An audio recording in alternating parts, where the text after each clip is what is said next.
നമസ്കാരം. ഏതാനും ദിവസങ്ങൾക്ക് മുമ്പാണ് CPM നേതാവ് ഒരു ഞെട്ടിക്കുന്ന കാര്യം വെളിപ്പെടുത്തിയത്. അതായത് ശബരിമല തന്ത്രി 2.5 കോടി രൂപ നിക്ഷേപിച്ചിരുന്ന നെടുമ്പറമ്പിൽ ഫിനാൻസ് എന്ന് പറയുന്ന ഒരു ധനകാര്യ സ്ഥാപനം, ആ ധനകാര്യ സ്ഥാപനത്തിൽ നിന്നും 2 കോടി രൂപ പത്തനംതിട്ട MP ആയിട്ടുള്ള ആന്റോ ആന്റണി വാങ്ങി. അതൊരു ദുരൂഹ ഇടപാടാണ്. ഈ ഇടപാടിലെ യഥാർത്ഥ വസ്തുത പരിശോധിക്കണം, അത് അന്വേഷണ വിധേയമാക്കണമെന്നൊക്കെ ആവശ്യപ്പെട്ടുകൊണ്ടൊരു പ്രസ്താവന പുറപ്പെടുവിച്ചത്. അത് ശബരിമല വിഷയവുമായി ബന്ധപ്പെടുത്തിയാണ് ഈ കാര്യം അന്ന് CPM നേതാവ് പറഞ്ഞതെങ്കിലും ഇന്നിപ്പോൾ ആ ഒരു ഇടപാടിന്, അല്ലെങ്കിൽ ഇങ്ങനെ ഒരു പണമിടപാട് നടന്നിട്ടുണ്ട് എന്നതിന് ഒരു സ്ഥിരീകരണം വരികയാണ്. ആ സ്ഥിരീകരണം നൽകുന്നത് മറ്റാരുമല്ല, നേരത്തെ പരാമർശിച്ച നെടുമ്പറമ്പിൽ ക്രെഡിറ്റ് സിൻഡിക്കേറ്റ് എന്ന് പറയുന്ന കമ്പനിയുടെ ഉടമയായ NN രാജു തന്നെയാണ് ഇക്കാര്യം വെളിപ്പെടുത്തിയത്. അതായത് ആന്റോ ആന്റണിക്ക് താൻ 2 കോടി രൂപ നൽകി. അത് തെരഞ്ഞെടുപ്പ് കാലത്ത് വേണമെന്ന് പറഞ്ഞപ്പോൾ നൽകി. പക്ഷേ 2 മാസം കഴിഞ്ഞ് തിരിച്ചു തരാമെന്ന വാക്ക് അദ്ദേഹം പാലിച്ചില്ല. താൻ ഇത്ര വലിയ പ്രശ്നത്തിൽ ഏർപ്പെട്ടിരിക്കുമ്പോൾ, തൻ്റെ ധനകാര്യ സ്ഥാപനമെല്ലാം പൊളിഞ്ഞ് പാളീസായി നിൽക്കുമ്പോൾ ഇങ്ങനെ ഒരു 2 കോടി രൂപയുടെ ആവശ്യം, അത് തിരിച്ചു വേണമെന്ന് മകളടക്കം ചെന്ന് പറഞ്ഞിട്ടും തരാൻ തയ്യാറായിട്ടില്ല. അതിലൊരു 20 ലക്ഷം രൂപ മാത്രമാണ് തിരികെ തന്നത്.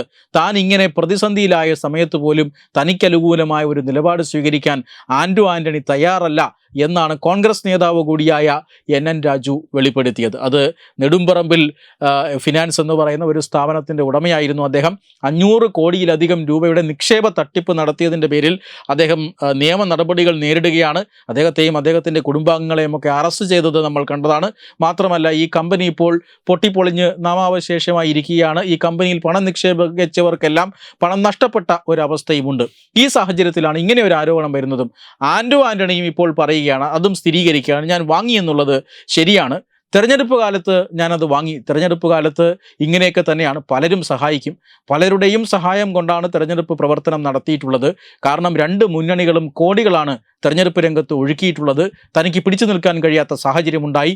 ആ സമയത്ത് താൻ വാങ്ങി 2 കോടി രൂപ വാങ്ങിയിട്ടുണ്ട്. പക്ഷേ 2 മാസം കഴിഞ്ഞ് തിരികെ തരാം എന്ന് പറഞ്ഞതുപോലെ ഞാൻ തിരികെ കൊടുത്തിട്ടുമുണ്ട്.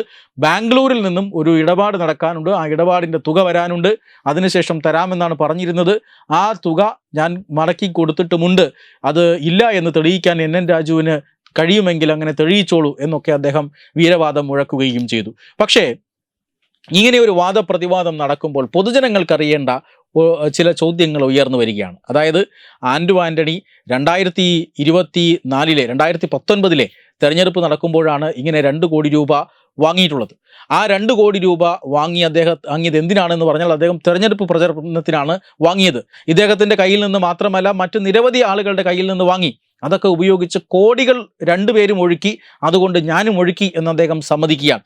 LDFും BJPയും അല്ലെങ്കിൽ NDAയും കോടികൾ ഒഴുക്കി എന്ന് പറഞ്ഞുകൊണ്ട് ഞാനും കോടികൾ ഒഴുക്കി എന്ന് ഒരു MP സമ്മതിക്കുകയാണ്. എന്ന് പറഞ്ഞാൽ 95 ലക്ഷം രൂപയല്ലേ ഒരു MPക്ക് അല്ലെങ്കിൽ ഒരു ലോക്സഭാ സ്ഥാനാർത്ഥിക്ക് പണം ചെലവഴിക്കാനുള്ള പരമാവധി പരിധി?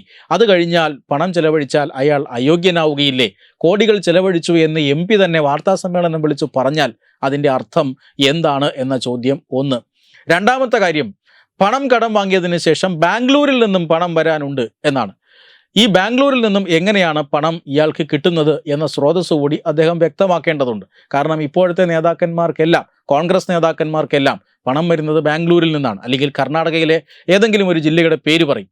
കർണാടകയിൽ നിന്ന് വരുന്നത് എന്തു പണമാണെന്ന് എല്ലാവർക്കും അറിയാം. അതായത് കർണാടക ഇന്ന് കോൺഗ്രസിൻ്റെ മണി പമ്പ് ഹൗസാണ്. ഇന്ത്യയിലെ എല്ലാ ഭാഗങ്ങളിലേക്കും മണി പമ്പ് ചെയ്തുകൊണ്ടിരിക്കുന്നത് കർണാടകയിൽ നിന്നാണ്. അത്തരം പമ്പ് ചെയ്ത ഒരു മണിയാണ് ഇവിടേക്ക് വരാനിരുന്നത്. അതെടുത്താണ് കൊടുക്കാമെന്ന് പറഞ്ഞാണ് നെടുമ്പറമ്പിൽ നിന്നും 2 കോടി രൂപ വാങ്ങിയത്. എന്ന് പറഞ്ഞാൽ കർണാടക സിൻഡിക്കേറ്റിൽ നിന്നും കുഴൽപ്പണം എത്തുമെന്ന പ്രതീക്ഷ ഈ ആന്റോ ആന്റണിക്ക് ഉണ്ടായിരുന്നു എന്ന ചോദ്യം. തൻ്റെ കയ്യിൽ പണമൊന്നുമില്ല, താൻ മത്സരിക്കുന്നത് ഇങ്ങനെ പല ആളുകളുടെ കയ്യിൽ നിന്നും വാങ്ങിയതിന് ശേഷമാണ് എന്ന് പറയുന്ന ആന്റോ ആന്റണി, കയ്യിൽ പണമില്ലാത്ത ആന്റോ ആന്റണി എന്തിനാണ് 2 കോടി രൂപ എന്ത് കണ്ടുവച്ചിട്ടാണ് കടം വാങ്ങിയത് എന്ന ചോദ്യം ഉയരുകയാണ്. അതായത് ഈ BJPയുടെ പേരിൽ കുഴൽപ്പണമൊക്കെ ആരോപിക്കുന്ന ആളുകൾ ഇങ്ങനെ കർണാടകയിൽ നിന്ന് വരുന്ന കുഴൽപ്പണം കൊണ്ടാണ് തെരഞ്ഞെടുപ്പിൽ മത്സരിക്കുന്നത് എന്ന് ഒരു ഉളുപ്പുമില്ലാതെ സമ്മതിക്കുകയല്ലേ ആന്റോ ആന്റണിയുടെ പ്രസ്താവനയിലൂടെ ഇന്ന് നമ്മൾ കണ്ടത് എന്ന് വളരെ വ്യക്തമായ ചോദ്യം ഇന്ന് ജനങ്ങളുടെ മനസ്സിൽ അടിയുറച്ച് വിശ്വസിച്ച് കഴിഞ്ഞിരിക്കുന്നു. മൂന്നാമത്തെ ചോദ്യം, NDAയും അതുപോലെ തന്നെ CPIMനെയും പരാജയപ്പെടുത്തി ആന്റോ ആന്റണി പത്തനംതിട്ടയിൽ MP ആയത് ഇത്തരത്തിൽ ഫിനാൻസ് സ്ഥാപനങ്ങൾ, അതായത് ആളുകളുടെ നിക്ഷേപമാണ് ഈ ഫിനാൻസ് സ്ഥാപനങ്ങളുടെ കയ്യിലുള്ളത്. ജനങ്ങളുടെ നിക്ഷേപ പണം എടുത്തിട്ടാണ് ഇവർ തെരഞ്ഞെടുപ്പ് പ്രചരണത്തിന് ഉപയോഗിക്കുന്നത്. അത് നിയമവിധേയമാണോ? കോടികൾ ഒഴുക്കിയിട്ടാണോ താങ്കൾ MP ആയി മാറിയത്? ഈ ചോദ്യങ്ങൾക്ക് വരും ദിവസങ്ങളിൽ ആന്റോ ആന്റണിക്ക് ഉത്തരം പറയേണ്ടി വരും. ആന്റോ ആന്റണി ഇന്നു പറഞ്ഞ കാര്യങ്ങൾ തീർത്തും ദുരൂഹമാണ്. ED അടക്കമുള്ള സംവിധാനങ്ങൾ ആന്റോ ആന്റണിയെ നാളെ പിടികൂടാനുള്ള സാധ്യതയുണ്ട്. അങ്ങനെയാണ് എങ്കിൽ രാഷ്ട്രീയ വേട്ട എന്ന് മാത്രം പറയരുത്. നിങ്ങൾ ക്ഷണിച്ചു വരുത്തിയതാണ് EDയെ. കാരണം നിങ്ങൾ പറഞ്ഞ കണക്കുകളിൽ വലിയ വൈരുദ്ധ്യമുണ്ട്. വെബ് ഡെസ്ക് തത്തുമൈ news. Brought you by Kerala AIDS control society. HIV AIDS സംബന്ധമായ സംശയങ്ങൾക്ക് 1097 എന്ന 24 മണിക്കൂറും പ്രവർത്തിക്കുന്ന ടോൾ ഫ്രീ നമ്പറിലേക്ക് വിളിക്കുക.